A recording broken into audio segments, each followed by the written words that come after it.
sabato mattina 120 persone, ieri domenica 103, oggi un'ottantina. Sono i numeri dei volontari che stanno riaprendo lo storico ospedale Guicciardini di Valdobbiadene. Un'operazione preventiva per rispondere all'eventuale richiesta di ulteriori posti letto in terapia intensiva per coronavirus negli altri ospedali della Marca. Quanti posti verranno fuori? 170 posti letto. E quindi noi abbiamo cercato di riempire le stanze di degenza che avevamo una volta, lasciando fuori delle stanze, quelle un po' o per il personale o per altre emergenze dove avevamo i blocchi operatori e quant'altro, che però nell'emergenza riusciremo a mettere altri posti letto anche lì. Si può arrivare fino a 200 posti letto. Rita è forse il simbolo dei sanitari che hanno lavorato tra questi reparti.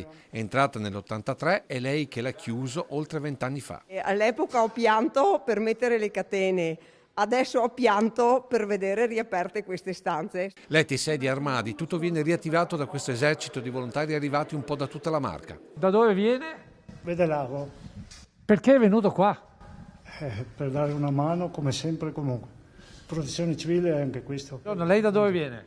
Da Mosnego, Moriago comunque. Da Moriago. Sì. Ma perché è venuto qua invece di starsene a casa tranquillo? Perché da diversi anni faccio parte della protezione civile, quindi quando c'è bisogno bisogna... Lei è qua da oggi, da ieri? Da sabato. Da sabato, sì. Quando è entrato cosa ha provato?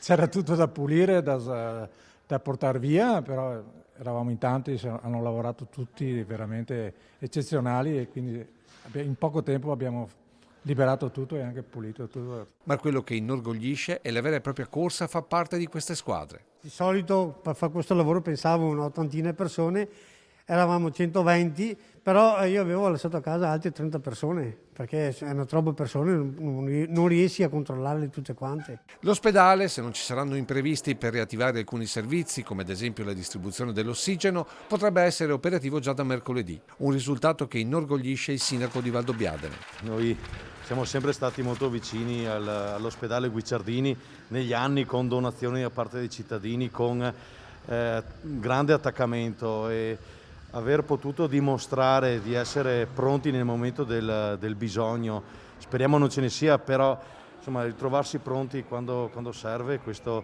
dà senso di orgoglio, perché Valdobbiadene vuole continuare a essere disponibile a chi ne ha bisogno. Una struttura che tutti sperano rimanga solo di riserva, come segno di un contagio in flessione. Altra speranza, quella che in futuro il Guicciardini non torni ad essere un magazzino abbandonato. Con la sanità abbiamo già previsto di fare dei nuovi scenari di protezione civile, finiamo questa emergenza e poi terremo a riserva tutte queste cose.